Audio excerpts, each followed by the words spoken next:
Mahomes is one of the rare athletes in real time that is not chasing any other athlete that he's competing against. Right. He is chasing goes. Mm-hmm. Patrick Mahomes is chasing goes.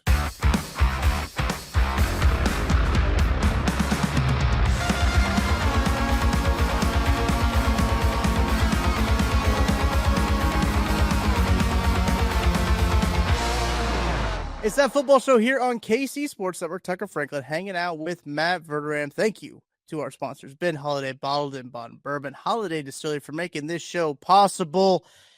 Matt, it's been a minute since we hopped on last episode on Friday. How you doing? How you been? How's your week going? It's going fine. It's going good. A little rainy here right now. I think the Kansas City area had that maybe over the weekend. And we didn't know. We had great weather. So the holiday weekend was good. We grilled a lot of food. Well, my wife loves to grill. She grilled a lot of food. I was more than happy to sit there and eat it. Yeah. But she loves to fire up the grill and just going. Although she didn't know, really? She loves it. Like she like if there's a time to grill, like I like to grill. I don't nothing against grilling, but she's like, I'll do it. I want to do it. Okay, fine. And she's good at it. So yeah, I'll get the hot your way. That's fine. She's going ISO ball, is what she just. I'll sit down and drink a Coog, a line of Kugel, while she's growing away. The old pit master. But I will say though, there was a minor hiccup that did make me laugh. She turned on the propane, and our gauge on the grill isn't working, so you kind of have to go by feel. And turns it on. I'm at Meijer getting some stuff, and she calls me and she's like, "I think the propane's out." I'm like, okay, go get more of it. Right. So I don't know how to do that. I was like, what do you mean you don't know how to do it? Like, just go get another canister. Yeah.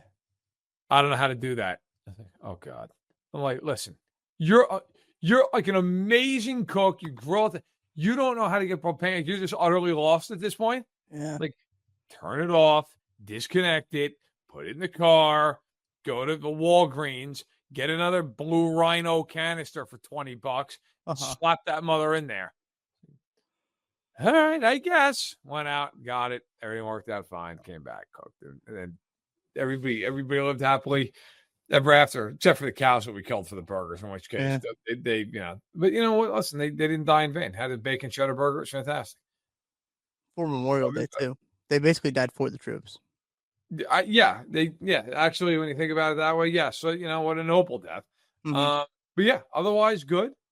I know I've talked about this in the past. I'll keep everybody updated. Got the back surgery coming next week, provided it doesn't screw me. The chat in the comment section is going to be stoked. They're going to be excited. People care. So then, after that, I'll be good and up and running, and then I can find that one guy who's got beef with me, and we can duke it out like men. That's our beef of the week. Yeah, gotta be. Yeah, that's right. Week 1 beef of the week is me just fighting a fan in a parking lot. Honestly, nothing against you, by the way. I appreciate the banter.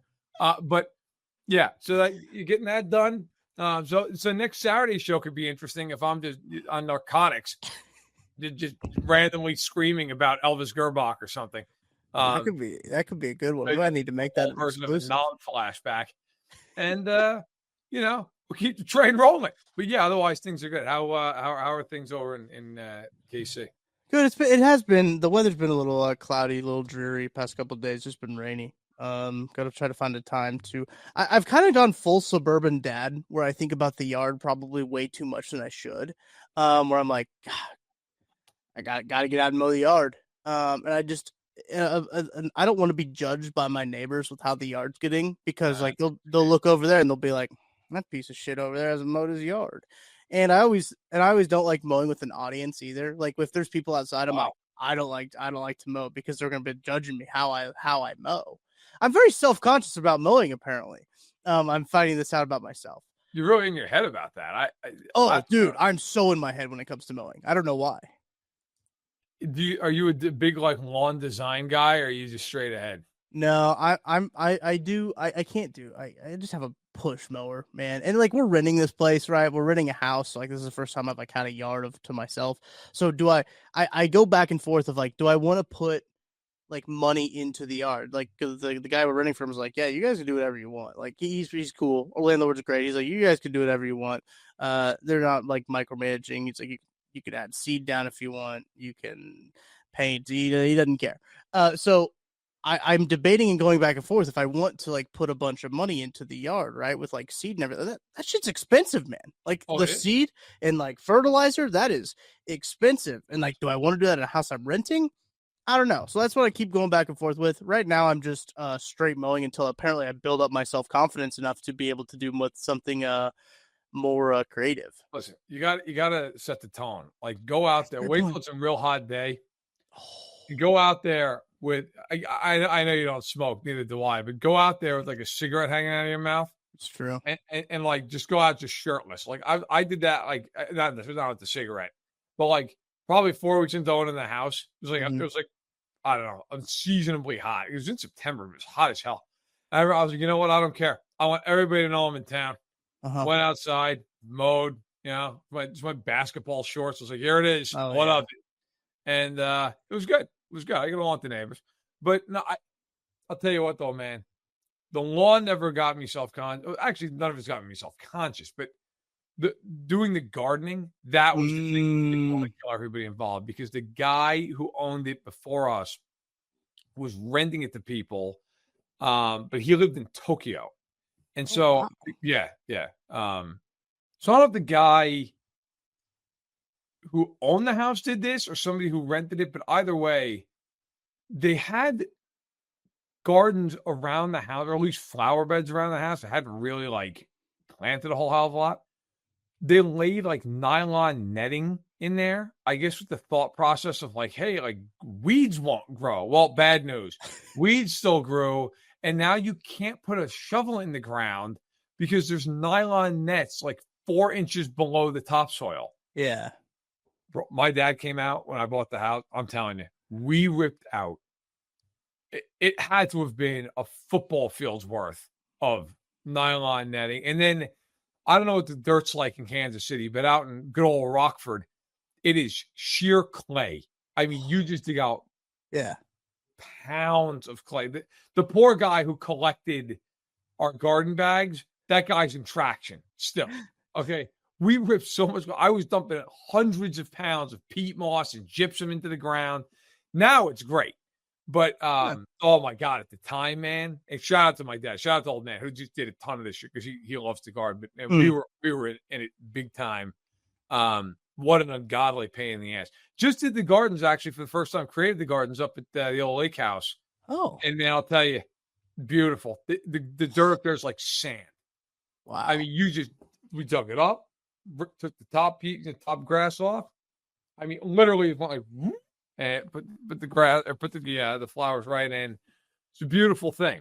But yet not the case in Rockford where God really wanted to test me.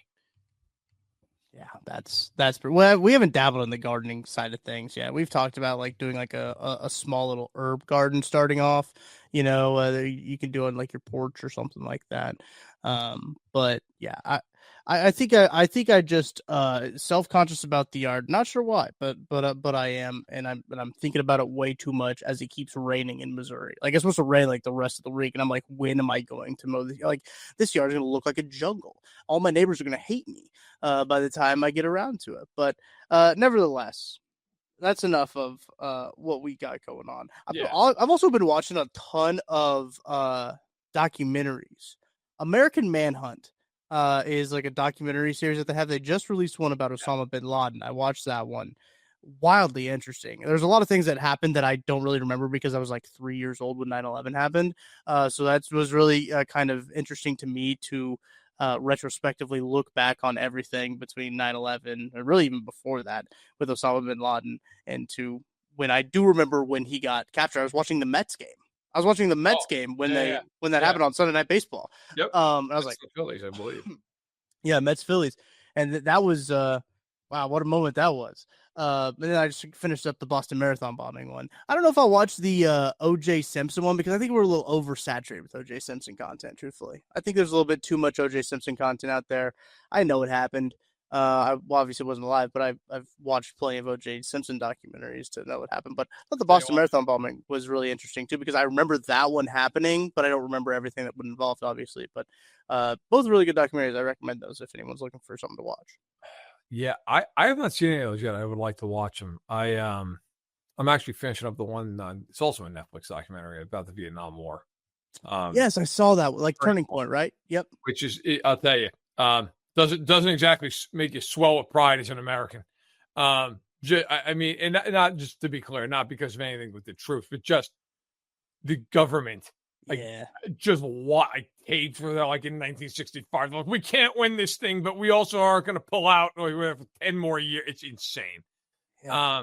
Yeah, they just really, really just well done by Richard Nixon. Well done. Great job. Shout out Rich. Yeah, shout out to Tricky Dick. But yeah, no, I like to see the Manhunt ones. I remember, I mean, I was older than you, obviously. I remember 9/11 very vividly. I also was an hour and a half away from Right. the hour Yes. it all happened. Trying to think. The Boston Manhunt or Boston Marathon bombing. Yeah, I was probably in my 20s when it happened. I remember that. Yeah, I mean, the OJ stuff. Do you see the OJ thing for me? I know we can get into football here because I'm sure everybody's thrilled about the first 11 minutes of the pod. It's fine. Everybody, you know what? Shut up and be excited about the fact that we're doing a podcast, right? I look forward to getting screamed. Don't you tell me. Come on. I love it. I love it when people comment like turning off. Like, thank you for letting me know. I appreciate it. Yeah. I look forward to Kissel getting an email. Verderame told me to shut up. Come on. You know what you're watching. It's not that deep, folks. It's not. Yeah, it's a podcast. We're having jokes. Fun. That's the whole point. It's like hanging out at a bar, guys. The OJ thing. Here's what I remember about the OJ thing. I was coming home from school. I was 6. I was 5. I was 5.5. I was in kindergarten. And my mother had it on the TV. And even then, I was a huge football fan. I loved NFL films. So my mom was like, "Hey, there's something going on the TV, like with a guy who used to play in the NFL, a great player." I'm like, "Oh, O.J. Simpson." I'm like, "Oh, the Bills running back." She's like, "Yeah." She's like, "He's running." And I'm like, "Why?" And then my mom had to realize, like, she had to explain to a 5-year-old what was going on. She's like, "What murder was?" Yeah, he did a bad thing. Yeah. But then I remember most of so for people who I'm sure are old enough will remember this, the Knicks and the Rockets were playing.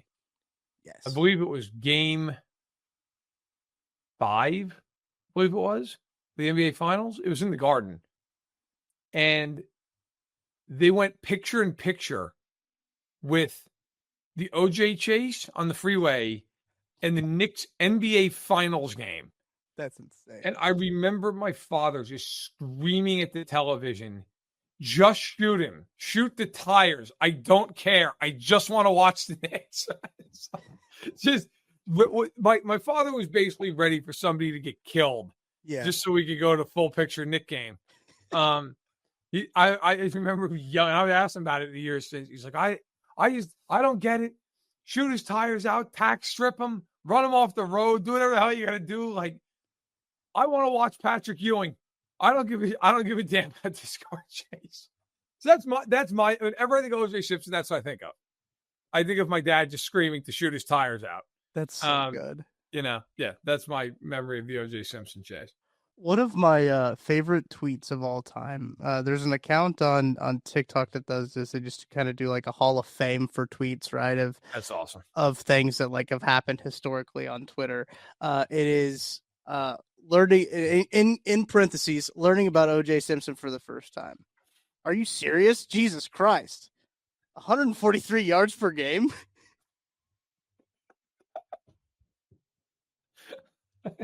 I mean, that year he went off, man. He was a hell of a running back. In 73, he was trucking. Shame. Yeah. It's a shame, he's also a murderer. Allegedly, sorry, a murderer. But nevertheless, maybe I will watch that for the. Remember he dressed up as Mahomes for Halloween? That was so funny. That's a tough one for Pat. I remember watching one of these OJ documentaries, and he did an interview with I can't remember who it was. It was some news lady, and he's like, "I have a surprise for you," and she came around the corner, and he was like, "Yeah, insane, dude. That guy was a different breed." Yeah, that's one way of putting it.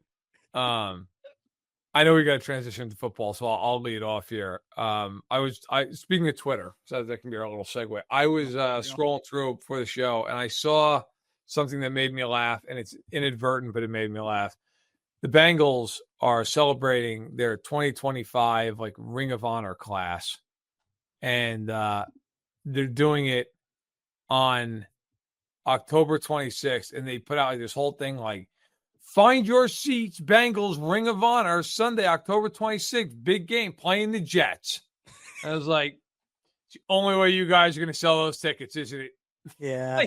They took one look at the home slate, and they're like, all right, boys, we got to work to sell these out. Not worried about the division, not about a couple of these other ones, but, got Justin Fields coming into town. How are we going to sell these tickets? They saw an opportunity. Good for them. Yeah, I mean, look, you got to take advantage of what you can, of things you can. I think that's a good way to kick off our new segment. I guess we can call this a new segment alert. Go ahead and hit the air horns. We got a new segment on the podcast. We're just gonna call this quick hitters because every podcast has a quick hitter segment. It's just news that's going on. It's not enough for us to do a whole podcast about, but we should probably talk about it. First off, I'll start I guess the oldest news to now the more relevant news. Jim Irsay did pass away. We didn't really mention that on, I think, our Friday podcast. I do think, he was huge for the city of Indianapolis. Yeah. That was a guy who was genuinely a fan of the team that he was an owner of. He cared for the players. Pat McAfee shared some really good stories about Jim Irsay. There's a lot of great people who shared some great stories about Jim Irsay. Obviously had his demons as any person does, but a guy I think is a prime example of just loving the team, loving the city that he was the owner of, and that he was just a part of. Yeah, and look, I always feel I hate when people are defined by the demons that they have, especially they didn't hurt somebody. The guy fought things. I mean, who among us doesn't know somebody or isn't the person that has had stuff like that in their life that they fought through and fought against and sometimes successfully fought and sometimes unfortunately succumbed to me that is never going to define somebody for me. I look at Jim Irsay, and I think about the fact that guy genuinely cared about the sport. He cared about his team, as you mentioned. And by the way, I always think the character is often defined in my eyes about who you are when no one's watching you. Yeah.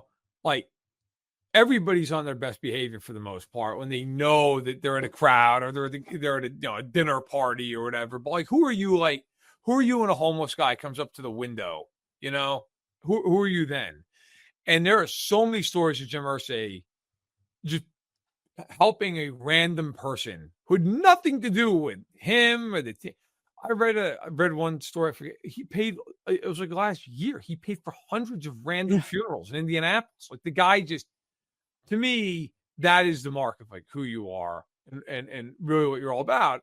The NFL is in a worse place for him not being there. The guy, there are plenty of owners who flat don't give a shit. They don't care.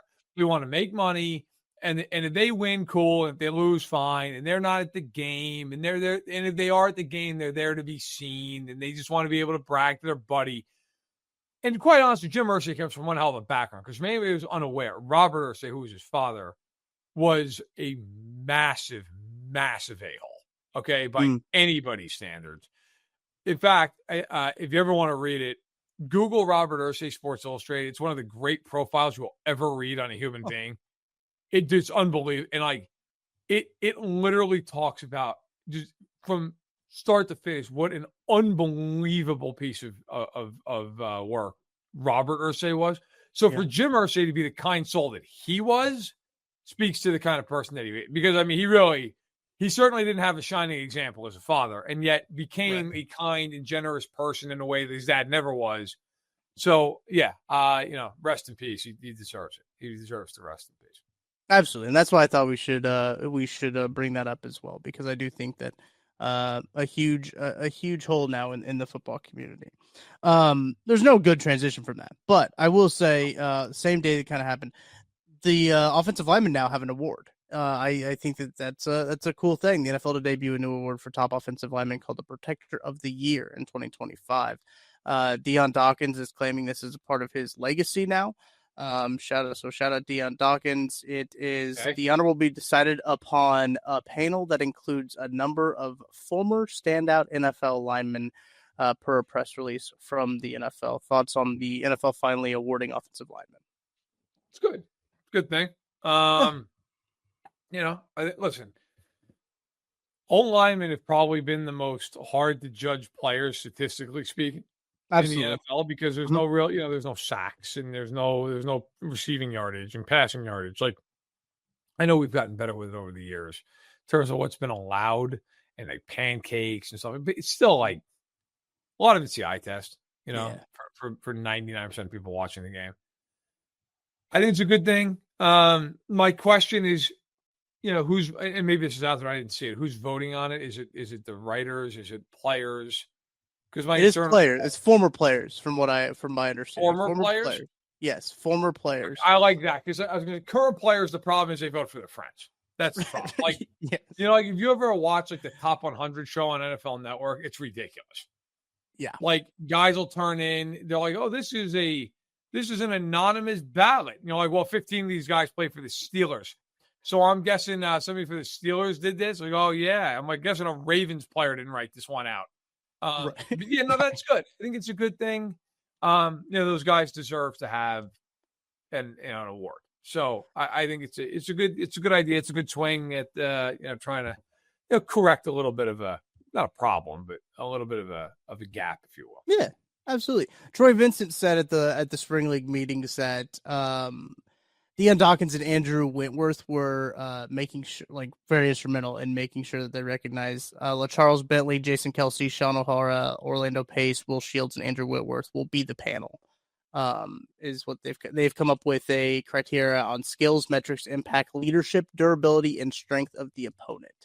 And they'll be tracking that quarterly with that group too as well. So it sounds like they've got a good grip on how they want to award this award, and I think it's a good way to go about it with the former players, as you mentioned. Yeah, no, it's a good idea. It's a good idea. And look, the good news is if Deion Dawkins was involved, then I mean, he is a great player, but on the flip side, Deion Dawkins has also had some comments over the years that we've had a good laugh at. So this is a positive for Deion Dawkins. I'm on board. Shout out, yeah. Shout out, he has something good on his legacy. That was an unnecessary shot at Deion Dawkins. He's a great player. He just has some very interesting takes. Yeah, he does. A couple OTA notes. Nate Taylor also said this on yesterday's Only Weird Games. Don't expect Trey Smith at OTAs. These are voluntary as of now. So, like, I think that's probably the right choice for Trey Smith in his camp. I don't know if you have any strong thoughts about Trey Smith not coming into OTAs, Matt. No, look, I said this on my own pod. Like, there's no world he's showing up for OTAs or minicamp. I mean, unless, of course, you get signed or something between now and then. But, like, if you're him, why? Like, you're trying to get $100+ million contract. Like, you just show. And listen, I've been asked this about 100 times in the last week on different radio programs.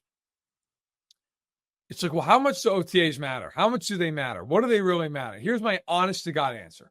If you're a team that has a new coach or a new quarterback, you're putting in a new system, maybe a new coordinator. Okay. I don't know, even then it's like massive, but I think it's important because you're trying to get on the right page and like every day matters in the NFL. Mm-hmm. If you're the Chiefs, you could set up a bunch of chairs on the 50-yard line and drink pina coladas. And I mean, I think you're getting about the same amount of work done. I don't think the Chiefs are really worrying about it. Like, yeah, sure. Listen, you'd love for everybody to be there, but and I'm not saying he's not there, but like, let's say Travis Kelce didn't show up. Right. Like, what's going to happen? Like, right. What? He just he's done now. I mean, or like, if Chris Jones was like, listen, I'm 31, I'm good. Okay, see you at minicamp. Like I just don't like, for teams like the Chiefs, the Eagles, the Ravens. Like, does it really matter? Does it really make a big difference? I think maybe for like rookies and second year guys it matters, For but sure. like for Yeah. most of these guys, they don't care. I mean, I can't imagine Andy's there really freaking out that they've got to get an install in. Like, I'm sure they're all right. That kind of goes the same way. Aaron Rodgers not expected at Pittsburgh's OTAs as well. That would be weird if he was expected there because he has not signed a contract to play for them. I did quarterback coach rankings. Every year I do this for SI where I do for example, I rank the coaches and then I rank the quarterbacks and I combine them, and it's it's like golf. Like the lower your score, the better. Yeah. I just did the Steelers with Aaron Rodgers because I think he's going to be there eventually. Right, So this will be better to look back on in September because I don't want to rank him with Mason Rudolph. But there was a part of me that's like, who knows? It might be Mason Rudolph. I took the educated guess. I put in Rodgers this year. So I look forward to like 5 different people tweeting me. Like, he's not on the team, you bozo. Like, yeah, thanks. I wasn't aware. Right. Thanks for letting me know. Thanks for the heads up. Here I was. I thought he was on the team. Last quick hitter before break. Joey Bosa is injured again. I know that everybody. I know. I hope you guys are sitting down before I said that. Bosa suffered a calf injury during a Bills team workout last week. Anticipated to be out until training camp. Sean McDermott said on Tuesday at the opening of organized team activities. Yeah, I mean, I can't say I'm surprised. I mean, this stuff does kind of happen typically here. Listen, you know what? One of those deals where you feel for anybody that's always hurt, but at the same point, let's just be honest here. I mean, the Bills signed Joey Bosa knowing this is a very distinct possibility. And we talked about this. I feel like they basically just swapped in Joey Bosa for Von Miller. I mean, you signed another guy who's just hurt all the time. Yep. So I am not expecting a lot out of Joey Bosa. Let's just put it that way. If he has a great year for the Bills, all the power to him.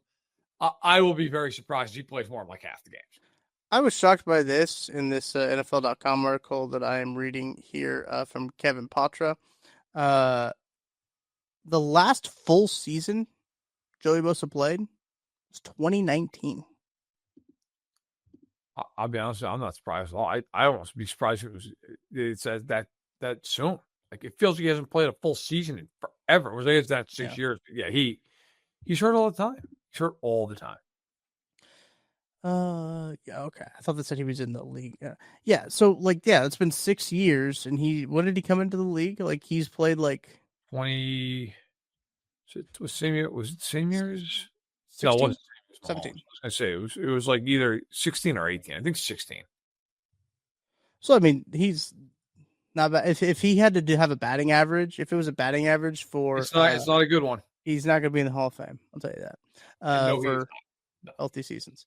No.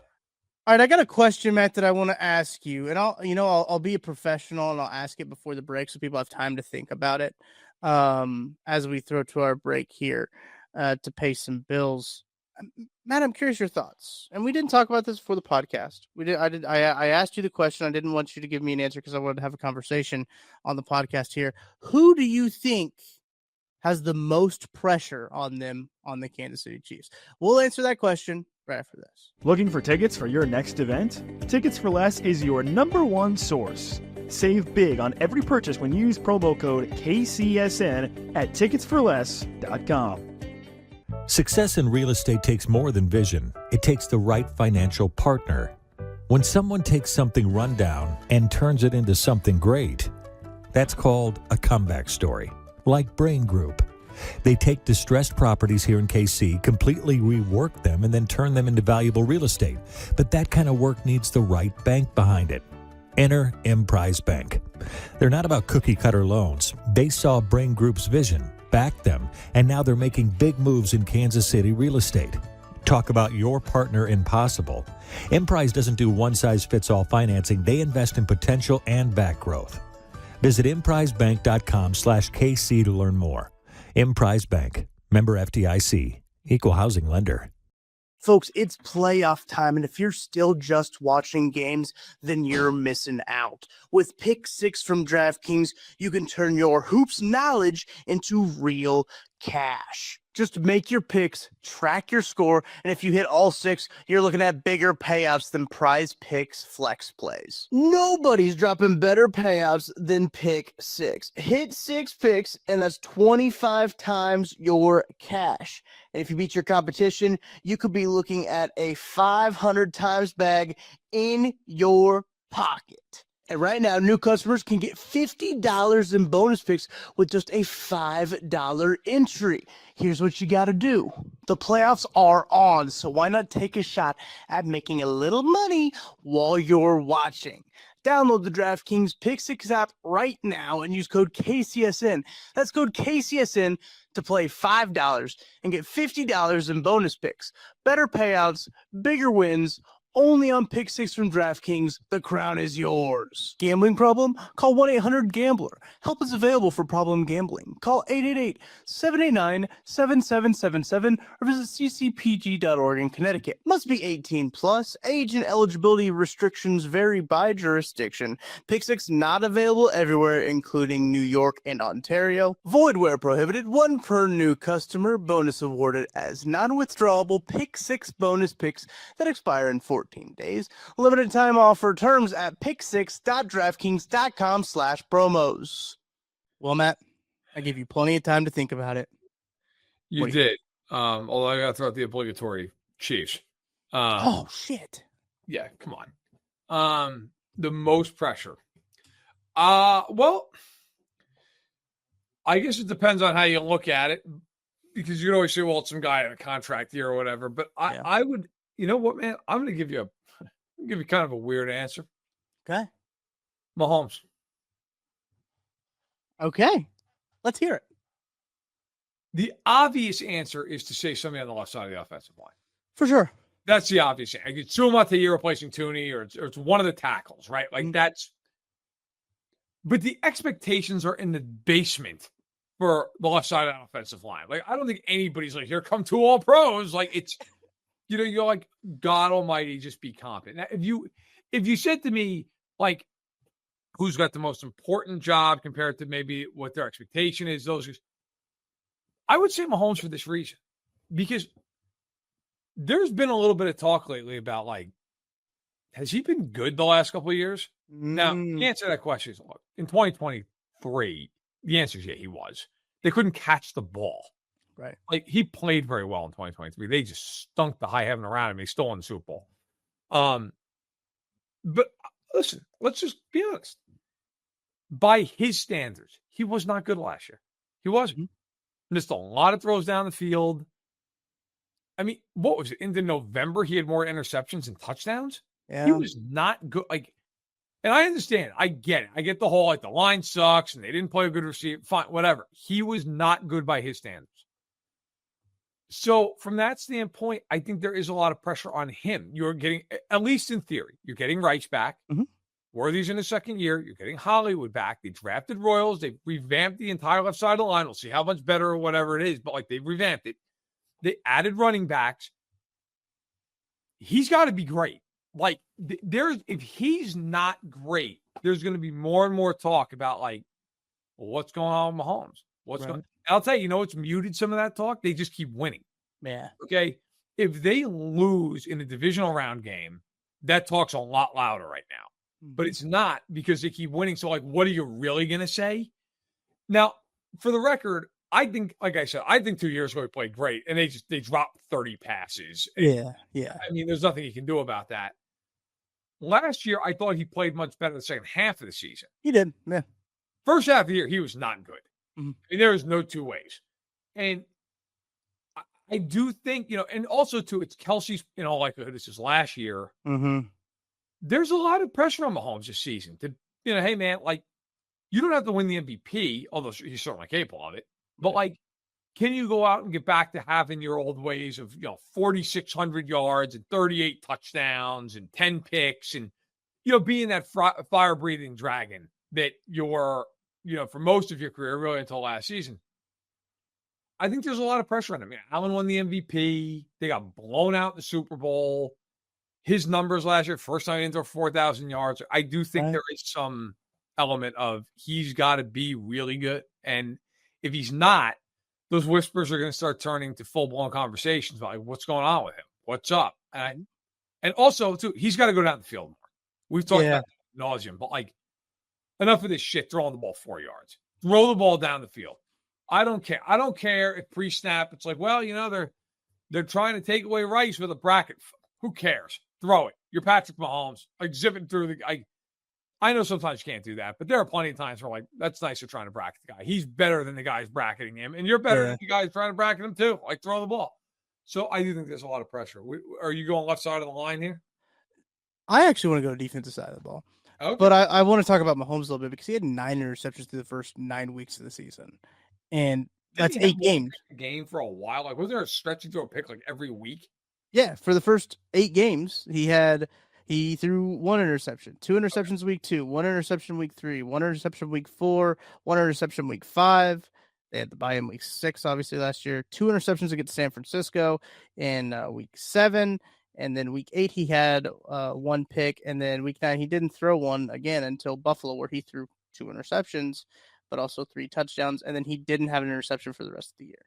So I was actually surprised when I pulled up his stats that he only had 11 interceptions, and that was less than the previous year because it felt like he turned the ball over so much more last year than what he turned it in the previous year, in 2023. Because it felt like that offense was a whole lot worse than what it was last year. Now, I think a lot of things are exacerbated with the offensive line last year rather than 2023. Right. And I do think that like there's still this little piece of like Mahomes can cure a lot of things that you have wrong with the offense. But for how long can he do that? I know we don't want to have a mortality discussion about Patrick Mahomes as Chiefs fans, but how long can he do that? I think that's yet to be determined. I do think you're right. Like I really like that answer that you give about Patrick Mahomes having a lot of pressure because he is coming off of his worst year of his career in terms of passing yardage, in terms of a lot of metrics when it comes down to it. So I do think he does have a lot of pressure. He's also uniquely in the position. I wrote this. Did I write this? I wrote this about Mahomes going into the Super Bowl and second Super Bowl against the Niners. And it's certainly more true now. Like Mahomes is one of the rare athletes in real time that is not chasing any other athlete that he's competing against. Right. He is chasing goes. Mm-hmm. Patrick Mahomes is chasing goes. This is not we can sit here and I don't mean this in the slightest bit as an insult to anybody playing right now. Josh Allen, Lamar, Burrow. He's not competing against those guys. No. Josh Allen's a great player. Josh Allen is never, ever going to have the legacy Patrick Mahomes has. He's not. Mahomes has won 3 Super Bowls. He's been to 5. I mean, with all due respect to Josh Allen, the odds that Josh Allen's matching those numbers, good luck, man. I mean, he's just not going to do it. Like, Lamar at this point, you'd be thrilled if you're the Ravens if he gets to 1. With Burrow obviously got the 1, of course. But who knows if he ever gets back. Like, history shines down on those that win and win big. And Mahomes is, if the Chiefs never go back to another Super Bowl with him, they're a dynasty. You can never take that away from them. They went back-to-back. They won 3 out of 5. They went to 5 out of 6. Like, the guy's a multi-time MVP. The 3-time Super Bowl MVP. The only players in NFL history who have ever won 3 Super Bowls as at least 3 Super Bowl MVPs and multiple league MVPs are Joe Montana, Tom Brady, and Patrick Mahomes. That's it. That is the entire list. Okay? Like, he's not as great as Allen is in like year to year and moment to moment. It's like, well, is this guy better? History's not going to look at it that way. Yeah. He is competing against Brady. So, like, in that way, the pressure's on. He's going to be 30 in September. Mm-hmm. He's got a real honest-to-God shot of getting to as many Super Bowls as Brady did. Okay? Brady got to 10. Mahomes has 5 to go, which is a lot. But, like, when you're 30 and you've already been to 5, like, you got a real shot at that. Right. Okay? And if he gets to 5 more, he does have a real shot to win. What did Brady win? 7? 7, yeah. Mm-hmm. I mean, he'd have to go 4 out of 5, but could he? If they keep building really good teams around him, right. possible. So I think there's not only a lot of pressure on him this year in particular to just kind of get back to being who he's been, but also like, here's the other part of this. Somebody asked me this in my Twitter spaces. It was a great question. I hadn't even thought about it until somebody said it to me. Twitter spaces are on my pod. I can't remember. And they're like, if the Chiefs won the Super Bowl last year, we all would have agreed they're the greatest team of all time. Yeah. Yes. Like, is that still true if they win this year? And I thought about it and I was like, yeah. Yeah, it would be. If they go to 6 out of 7 Super Bowls, and they win 4 of them, including going back to back, and they went to 4 straight and won 3 of them, yep, they're the greatest team of all time. Like that is insane. Nobody's touching that. Yeah. So, and like, you look at them right now; they're one of the favorites to do it. It's them, it's Buffalo, it's Baltimore, it's Detroit, it's Philly. Those are the 5 teams. No, it may be the Rams. Like, those are the teams in the inner circle that everybody thinks are the 6 best teams. So, I think there's a lot of pressure on them. That's a really good point. And I want to flip it to the defensive side of the ball where I have a lot of pressure on Chris Jones because I think there's a lot of pressure on Chris Jones when you look at he had his highest percentage of snaps in his career last season. And did they add a bunch of guys to help him with that as he's starting to get older on the other side of 30? They really didn't. So is he going to have to kind of once again take on a lot of this load on this defensive interior, on this pass rush? Is he going to have to be the guy again to make things happen? I think there's a lot of pressure on him when you look at the workload, that the potential workload that's in front of him. It doesn't look like they've got a guy that can help alleviate some of the stress that having to play as much as it does for Chris Jones is gonna. I don't think that guy's on the roster, and I think that's a little concerning to me when you start to look at Chris Jones. And he maybe had a little bit of a fall off at the last year from where he had been, but he is getting older. He's on a bigger contract. He's getting older. I think there's a lot of pressure on him, and maybe this is a different pressure, right, than Patrick Mahomes' pressure. I think that this is I think this guy just has a lot more responsibility to carry a whole unit, and Patrick Mahomes has a lot of pressure for that as well. I think that pressure that falls on him to kind of carry the pass rush as a whole and the defensive line as a whole is a ton. And I don't know if they necessarily did a phenomenal job to go out there, but then again, who would they have gotten? I think that's a question you go out. Who would they have added? I don't know. I don't know if there's anybody out there. If you draft a guy a little bit earlier, defensive tackle, the defensive tackles weren't really there in the draft. So that's a problem, right? Like there was not really anybody out there that could really help. So I think Chris Jones has himself his work cut out for him. Once again, I'll be interested to see how the snap splits line up. But 85% for a guy on the other side of 30, anchoring your defensive line from the defensive tackle position is a lot. And he's another year older. I still think Chris Jones is a phenomenal football player. Don't get me wrong, but I think there's a lot of pressure on him to be as great as he is, just like there's with Patrick Mahomes. There's a lot of pressure on him to be as great as he is. Chris Jones, I think, has a lot of pressure to be the best defensive lineman in the league. Yeah, and listen, you're right. I mean, they added a rookie next to him, and Jerry Tillery. Yeah, right. And they're like, all right, Chris, get after it. I mean, they have good DNs. But they have a lot of questions. And quite honestly, they've always been like that with him. Wharton is probably the best D tackles ever played next to him. Deshaun Wharton, nothing against him, but you never felt like Deshaun Wharton is a star player. He was a good player. It's fine. But, they've never had a guy. Jay Howard, real early in his career, was decent for a year or two. They've never had that dominant wrecking ball. Now, they've had good edge rushers, but they've never had a D tackle next to him. I just wanted to bring up, because I have nothing to add to it, and I think it's a really good point. He had 5 sacks last year. His numbers otherwise, though, you say, oh, God, he only had 5 sacks. He still had a lot of quarterback hits, still a lot of that. His numbers were really good. He only had the 5 sacks. Sometimes it just happens that way.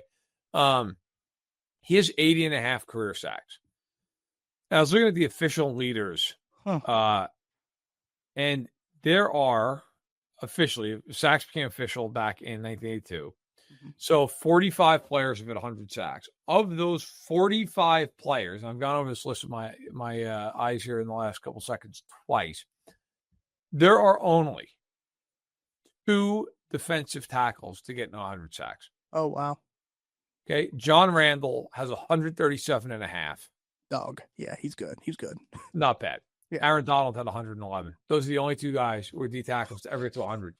Chris Jones at 80.5. Yeah. Like, Chris Jones is a real shot to be a number 3 guy there.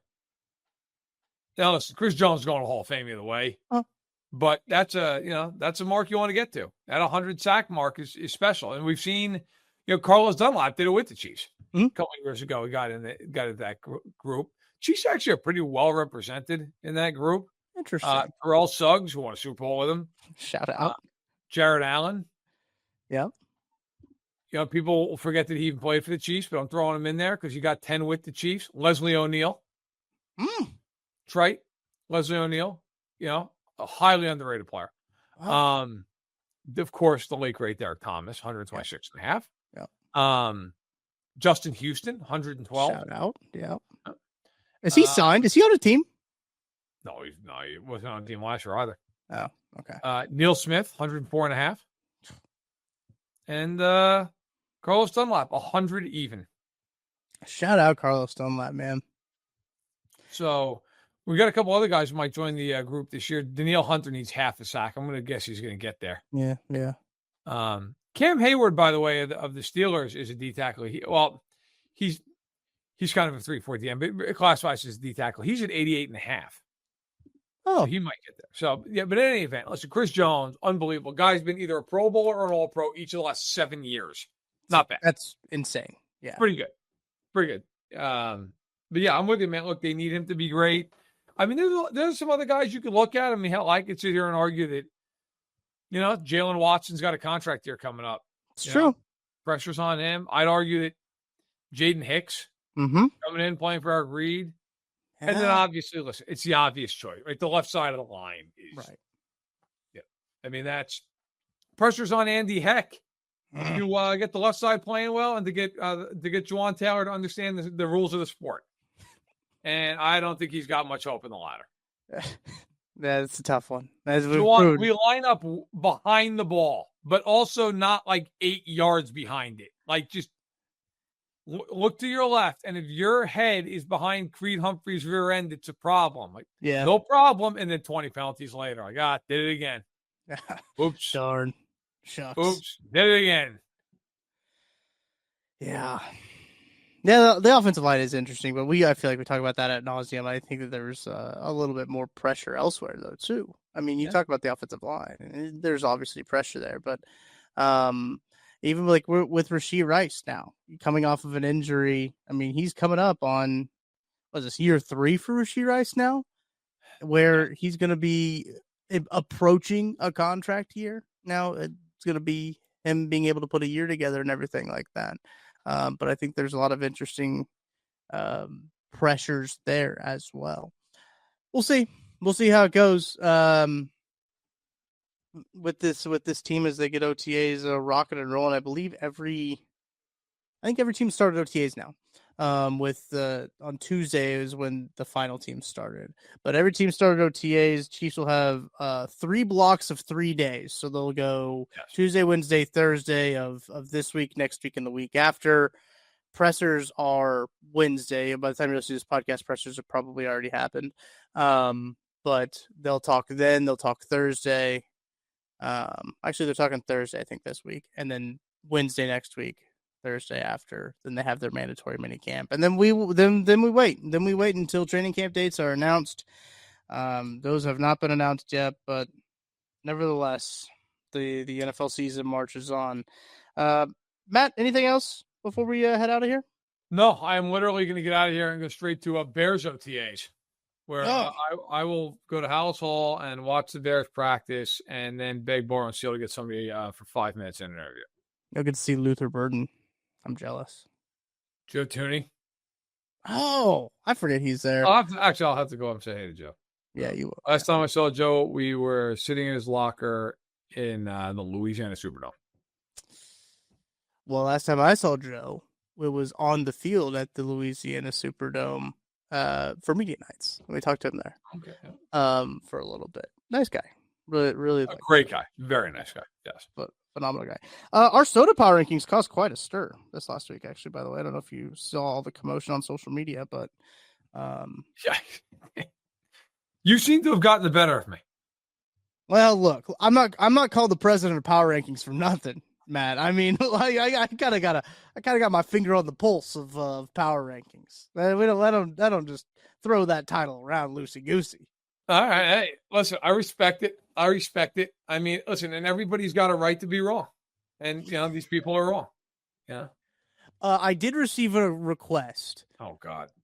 That we go over the 2009 Steelers Chiefs game and we do a breakdown of it.